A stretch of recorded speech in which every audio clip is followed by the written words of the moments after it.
محترم سامعین کرام، آج ہم سورۃ العصر سے پڑھنا سیکھیں گے۔ اعوذ باللہ من الشیطان الرجیم۔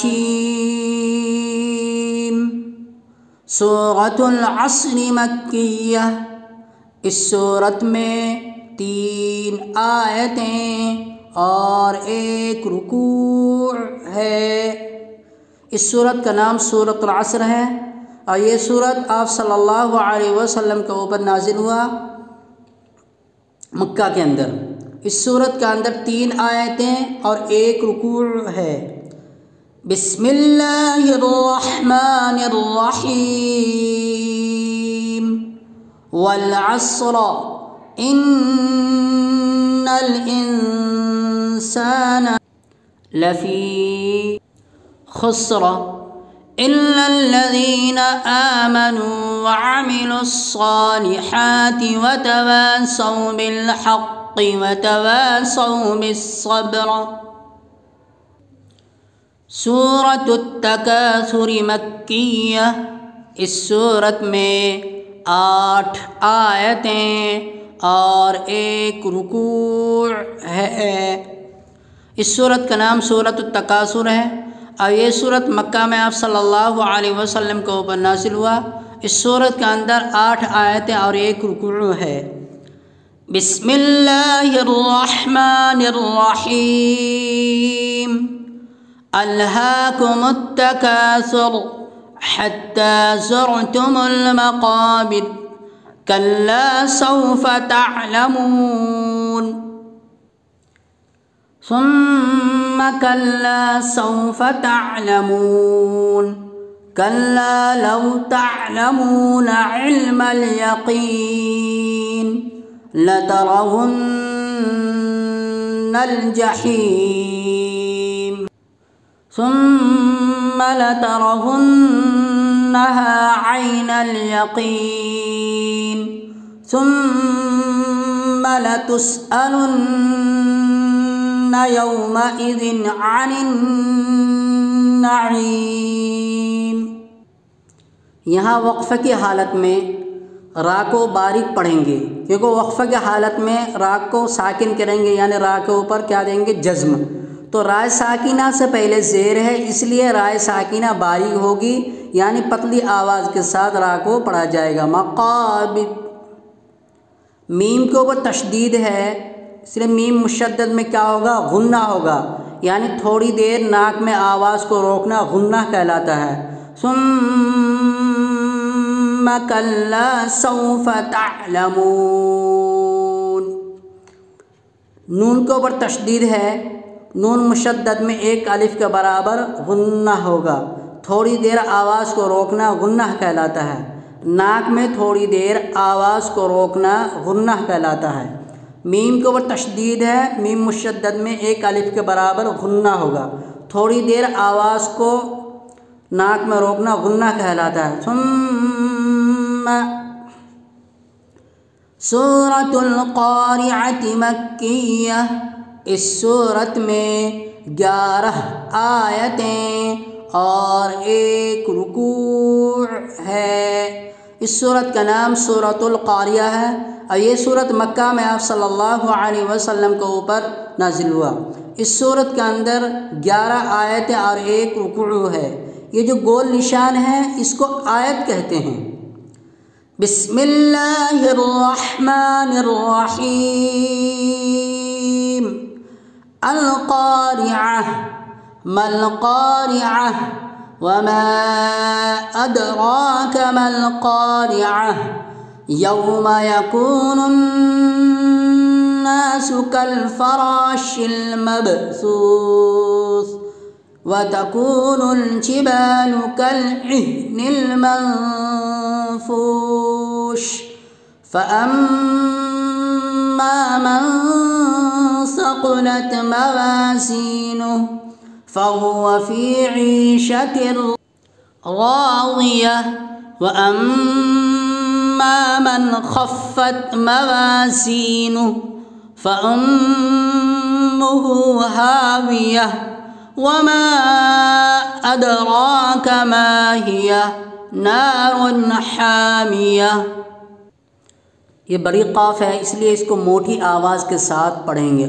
قا، الف سے پہلے زبر ہے، الف مدہ ہوگا، اس لیے الف مدہ کو ایک الف کے برابر کھینچ کے پڑھیں گے۔ یہ الف ہے، الف ہمیشہ کیا ہوتا ہے؟ خالی ہوتا ہے۔ یہ الف سے پہلے کس کے اوپر زبر ہے؟ قاف کے اوپر، اس لیے اس کو ایک الف کے برابر کھینچ کے پڑھیں گے۔ اور یہ بڑی قاف ہے، اس کو موٹی آواز کے ساتھ پڑھیں گے۔ القارعہ، یہ عین ہے، عین بھی نکالنا ہمیں۔ حرف مد کے بعد حمزہ دوسرے کلمہ میں ہے، مد منفصل ہوگا۔ مد منفصل کو 3 الف کے برابر کھینچ کر پڑھیں گے۔ دال کے اوپر جزم ہے، دال میں قلقلہ ہوگا، اس لیے کہ دال حروف قلقلہ کے 5 حرفوں میں سے ہے۔ وما اد،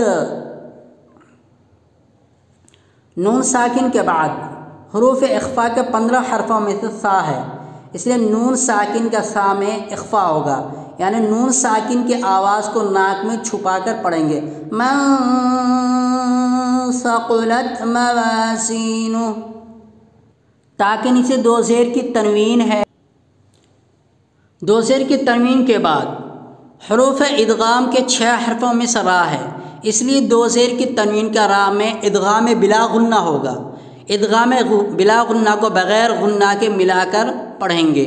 نون ساکن کے بعد حروف حلقی کے 6 حرفوں میں سے خا ہے، اس لیے نون ساکن کی آواز کو ناک میں بغیر چھپائے جلد پڑھیں گے، اور یہاں اظہار کا قاعدہ ہوگا، اظہار حلقی کا۔ میم کے اوپر تشدید ہے، اس لیے میم مشدد میں 1 الف کے برابر غنہ ہوگا۔ تھوڑی دیر ناک میں آواز کو روکنا غنہ کہلاتا ہے۔ حرف مد کے بعد یہاں حرف مد کون ہے؟ الف ہے، الف سے پہلے زبر ہے، اس لیے حرف الف مدہ ہوگا، تو الف کیا ہوا؟ حرف مد۔ حرف مد کے بعد حمزہ دوسرے کلمہ میں ہے، اس لیے مد منفصل ہوگا۔ مد منفصل کو 3 الف کے برابر کھینچ کے پڑھیں گے۔ مد کے معنی ہوتا ہے کھینچنا، لمبا کرنا، دراز کرنا، یعنی کھینچ کر پڑھنا۔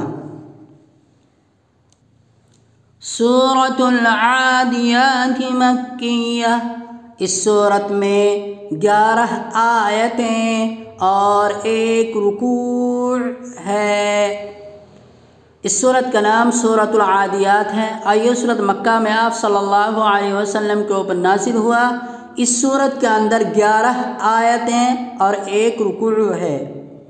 بسم اللہ الرحمن الرحیم۔ والعادیات ضبحا فالموریات قدحا فالمغیرات صبحا فأثرن به نقعا فوسطن به جمعا إن الإنسان لربه لكنود وإنه على ذلك لشهيد وإنه لحب الخير لشديد أفلا يعلم إذا بعثر ما في القبور وحصل ما في الصدور إن ربهم بهم يومئذ لخبير۔ یہاں واو کو لام سے ملا کے پڑھیں گے، واو لام زبر ول۔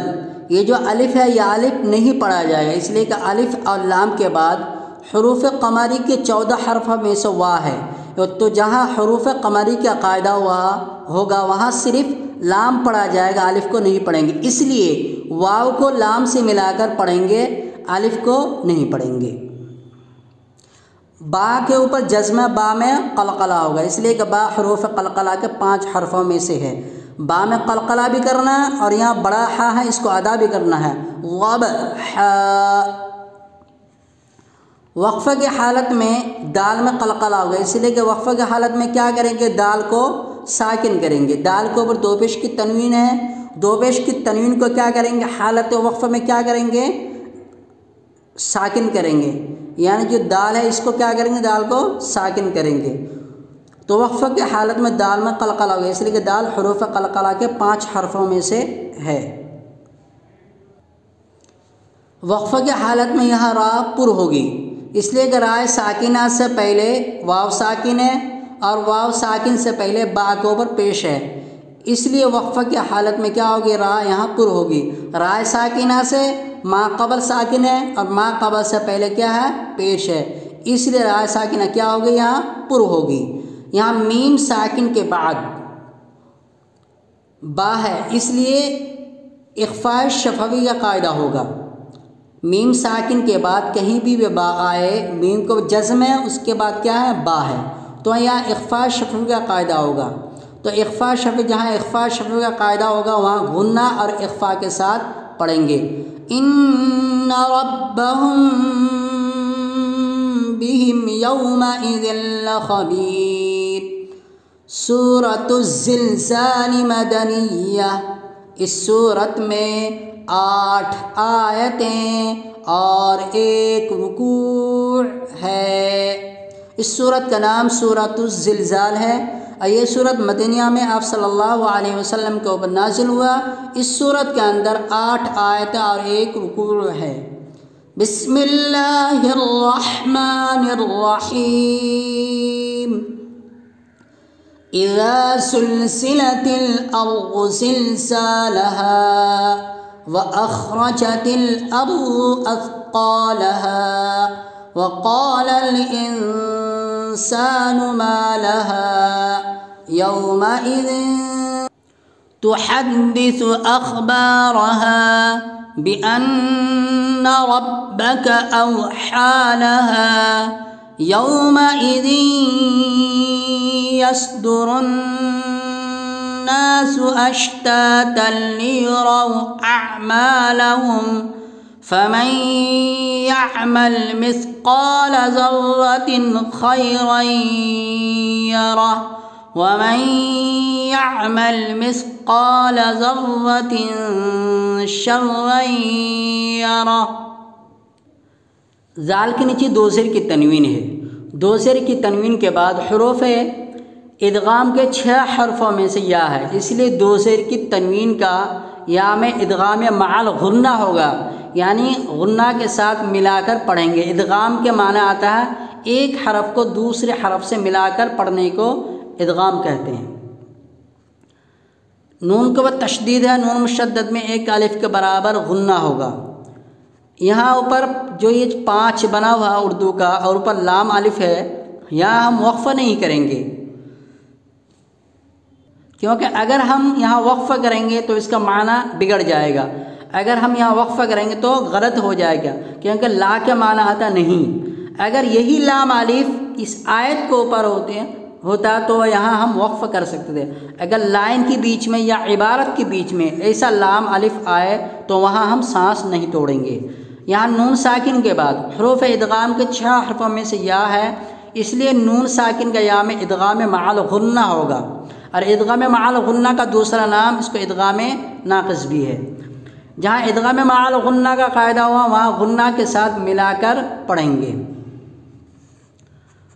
یہاں 2 زبر کی تنوین کے بعد حروف ادغام کے 6 حرفوں میں سے یا ہے، اس لیے 2 زبر کی تنوین کا یا میں ادغام مع الغنہ ہوگا، غنہ کے ساتھ ملا کر پڑھیں گے۔ یہاں نون ساکن کے بعد حروف ادغام کے 6 حرفوں میں سے یا ہے، اس لیے نون ساکن کا یا دوسرے نون ساکن کے بعد یا اور یا دوسرے کلمہ میں، اس لیے نون ساکن کا یا میں ادغام مع الغنہ ہوگا۔ ہمارے اس چینل کو سبسکرائب ضرور کریں، لائک اینڈ شیئر ضرور کریں، آئیے ایک دوسرے کو بھی شیئر کریں تاکہ آپ کی وجہ سے اور بھی کوئی دوسرا قرآن کریم پڑھنے والا بن جائے یا پڑھانے والا بن جائے تو اس کا بینیفٹ آپ کو بھی ملے گا انشاءاللہ۔